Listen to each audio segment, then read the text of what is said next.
Hi hello ನಮಸ್ಕಾರ ಎಲ್ಲರಿಗೂ ಗಾನ್ವಿಕಾ ಚಾನಲ್ಗೆ ಸ್ವಾಗತ. ಇವತ್ತಿನ ವಿಡಿಯೋದಲ್ಲಿ ನಿಮಗೆ ಚಪಾತಿನ ಹೇಗೆ ಮಾಡೋದು ಅಂತ ತಿಳಿಸ್ಕೊತೀನಿ. ಏನಪ್ಪ ಚಪಾತಿ ಯಾರಿಗೂ ಮಾಡೋಕ್ಕೆ ಬರೋದಿಲ್ವ ಅಂತ ಹೇಳ್ಬೋದು. ಆದರೆ ಇದರಲ್ಲಿ ಒಂದೇನು ವಿಶೇಷ ಅಂದರೆ ಒಂದು ಡ್ರಾಪ್ ಕೂಡ ಆಯಿಲ್ನ ಬಳಸ್ತಾ ಇಲ್ಲ.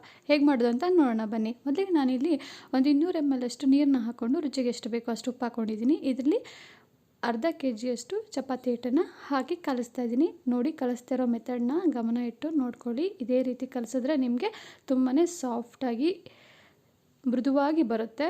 ಸೊ ನೋಡಿ, ಈ ಥರ ಕಲಿಸ್ಕೊಂಡ್ರೆ ಸಾಕು, ಬೇಗನೆ ಮಾಡ್ಕೋಬೋದು ಚಪಾತಿನ.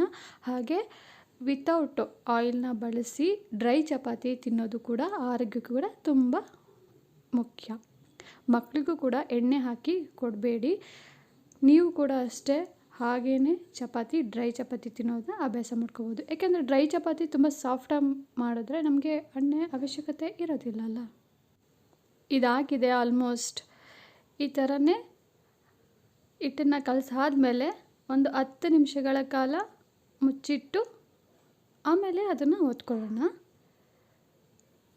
ಈಗ ಆಗಿದೆ ನೋಡಿ. ನಾನು ಉಂಡೆ ಹೇಗೆ ತೊಗೊತಾ ಇದ್ದೀನಿ ಅಂತ ಅದೇ ಸೈಜಲ್ಲಿ ತೊಗೊಳ್ಳಿ, ಅಥವಾ ನಿಮಗೆ ಯಾವ ಥರ ಚಿಕ್ಕ ಸೈಜ್ ದೊಡ್ಡ ಸೈಜ್ ಆ ಥರನೂ ತೊಗೋಬೋದು. ನೋಡಿದ್ರೆ ನಾನು ಎಲ್ಲನೂ ಉಂಡೆ ಮಾಡಿ ಇಟ್ಕೊತಾ ಇದ್ದೀನಿ, ರೆಡಿ ಮಾಡಿ ಇಟ್ಕೊತಾ ಇದ್ದೀನಿ ಒತ್ಕೊಳ್ಳೋದಕ್ಕೆ. ನೋಡಿ, ಅರ್ಧ kgಯಲ್ಲಿ 15 ಚಪಾತಿನ ಮಾಡ್ಬೋದು. ಈಗ ನಾನು ಅದನ್ನು ಹಿಟ್ಟಲ್ಲಿ ಅದ್ದಿ ನಾನೀಗ ಒತ್ಕೊತಾ ಇದ್ದೀನಿ. ಇದೇ ಮೆಥಡ್ನ ಫಾಲೋ ಮಾಡಿ ಡ್ರೈ ಚಪಾತಿಗೆ ಇದೇ ಥರನೇ ಒತ್ಕೋಬೇಕು. ಒಂದು ಕಡೆ ಒತ್ತಾದ್ಮೇಲೆ ಮತ್ತೆ ತಿರುವಾಕೊಂಡು ಒತ್ಕೋಬೇಕು, ಮತ್ತೆ ತಿರುವಾಕೊಂಡು ಒತ್ಕೋಬೇಕು. ಇದೇ ಮೆಥಡ್. ಇದರದ್ದು ಸೀಕ್ರೆಟ್ ಅಂದರೆ ಇದೇ ಮೆಥಡು. ಮತ್ತೆ ತಿರುವಾಕೊಂಡು ಒತ್ಕೊಳ್ಳೋದೇ ಸೀಕ್ರೆಟ್. ಸೊ ಈಗ ನಾನು ಒತ್ತಾದ್ಮೇಲೆ ಇನ್ನೊಂದು ಕೂಡ ಒತ್ತಿ ತೋರಿಸ್ತೀನಿ ಹೇಗೆ ಮಾಡೋದು ಅಂತ, ನಿಮಗೆ ಇನ್ನೊಂದು ಸಲ ಗೊತ್ತಾಗಲಿ ಅಂತ ಅಷ್ಟೇ. ಈಗ ತುಂಬಾ ಸಾಫ್ಟಾಗಿ ಹಿಟ್ಟು ಬಂದಿರುತ್ತಲ್ಲ, ಸೊ ಬೇಗ ಮಾಡ್ಕೋಬೋದು, ಒತ್ಕೋಬೋದು. ನೀವು ತುಂಬ ಹೊತ್ತು ಟೈಮ್ ಏನು ಹಿಡಿಯಲ್ಲ.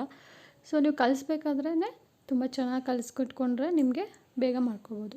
ನೋಡಿ, ಇನ್ನೊಂದು ತೋರಿಸ್ತಾ ಇದ್ದೀನಿ ಹೇಗೆ ಮಾಡೋದು ಅಂತ ನೋಡ್ಕೊಳ್ಳಿ.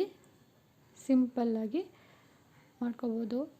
ಡ್ರೈ ಚಪಾತಿ ತಿಂದರೆ ಆರೋಗ್ಯ ಕೂಡ ಒಳ್ಳೆಯದು ಅಂತ ಮೊದಲೇ ಹೇಳಿದ್ದೀನಿ, ಮತ್ತೆ ಕೂಡ ಹೇಳ್ತಾ ಇದ್ದೀನಿ.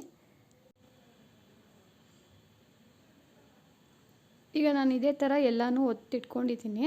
ಇವಾಗ ಹೇಗೆ ಬೇಯಿಸೋದು ಅಂತ ತೋರಿಸ್ತೀನಿ. ಒಂದು ತವದಲ್ಲಿ ಹೈ ಫ್ಲೇಮಲ್ಲಿ ತವ ಕಾದ್ಮೇಲೆ ಹಾಕ್ಕೊಂಡಿದ್ದೀನಿ. ಸೊ ನೋಡಿ, ಉಪ್ಪಿ ಬರ್ತಾ ಇದೆ. ಬಂದ ತಕ್ಷಣ ತಿರ್ವಾಕೊಂಡ್ರೆ ಆಯಿತು. ನೋಡಿದ್ರಲ್ಲ ಎಷ್ಟು ಚೆನ್ನಾಗಿ ಉಬ್ಬಿ ಬರ್ತಾ ಇದೆ ಅಂತ. ಒಂದು ಡ್ರಾಪ್ ಕೂಡ ಆಯಿಲ್ ಬಳಸಿಲ್ಲ. ನೋಡಿದ್ರಲ್ಲ ಎಷ್ಟು ಚೆನ್ನಾಗಿ ಬರ್ತಾ ಇದೆ ಅಂತ. ತುಂಬ ಚೆನ್ನಾಗಿ ಬಂದಿದೆ. ನೀವು ಟ್ರೈ ಮಾಡಿ, ತುಂಬ ಚೆನ್ನಾಗಿ ಬಂದಿದೆ. ಮತ್ತೆ ಇನ್ನೊಂದು ತೋರಿಸ್ತೀನಿ ನಿಮಗೆ ಹೇಗೆ ಮಾಡೋದು ಅಂತ ಐಡಿಯಾ ಬರಲಿ ಅಂತ. ಸೇಮ್ ಅದೇ ಥರ ಪ್ರೊಸೀಜರ್. ತವ ಕಾದ್ಮೇಲೆ ಹೈ ಫ್ಲೇಮಲ್ಲಿ ಚಪಾತಿನ ಹಾಕಿ ಉಬ್ಬಿ ಬಂದಮೇಲೆ ತಿರುವಾಕೊಂಡ್ರೆ ಆಯಿತು. ಸೊ ಇವಾಗ ನಾವು ಚಪಾತಿ ಒಂದು ಎಕ್ಸ್ಟ್ರಾ ಇಟ್ಟಿದ್ದರೆ ಸೊ ಸಂಜೆ ಅದು ತುಂಬಾ ರೊಟ್ಟಿ ಥರ ಆಗಿರುತ್ತೆ, ಗಟ್ಟಿಯಾಗಿರುತ್ತೆ. ಆದರೆ ಈ ಥರ ಮಾಡಿ ನೋಡಿ, ತುಂಬಾ ಸಾಫ್ಟಾಗಿ ಬಂದಿರುತ್ತೆ. ನೀವು ರಾತ್ರಿ ಕೂಡ ತಿನ್ಬೋದು. ಎತ್ತಿಟ್ಕೊಂಡಿದ್ರೆ, ಬೆಳಗ್ಗೆ ಮಾಡಿ ಎತ್ತಿಟ್ಕೊಂಡಿದ್ರೆ ತುಂಬಾ ಸಾಫ್ಟಾಗಿ ಮೃದುವಾಗಿ ಕೂಡ ಹಾಗೆ ಇರುತ್ತೆ. ಬೇಕಾದರೆ ನೋಡಿ, ಟ್ರೈ ಮಾಡಿ. ಈ ಥರ ಮತ್ತೆ ಎಲ್ಲ ಚಪಾತಿನ ಹಾಗೆ ಬೇಯಿಸ್ಕೊಂಡಿದ್ದೀನಿ. ನೋಡಿದ್ರಲ್ಲ ಹೇಗೆ ಮಾಡೋದು ಅಂತ. ತುಂಬಾ ಸಿಂಪಲ್ಲಾಗಿ ಮನೇಲೇ ಈಸಿಯಾಗಿ ಡ್ರೈ ಚಪಾತಿ, 1 ಡ್ರಾಪ್ ಆಯಿಲ್ ಕೂಡ ಬಳಸ್ತಾನೆ ಮಾಡ್ಬೋದಂತ ಚಪಾತಿನ ಹೇಗೆ ಮಾಡೋದು ಅಂತ ತಿಳ್ಕೊಂಡಿದ್ದೀರಾ.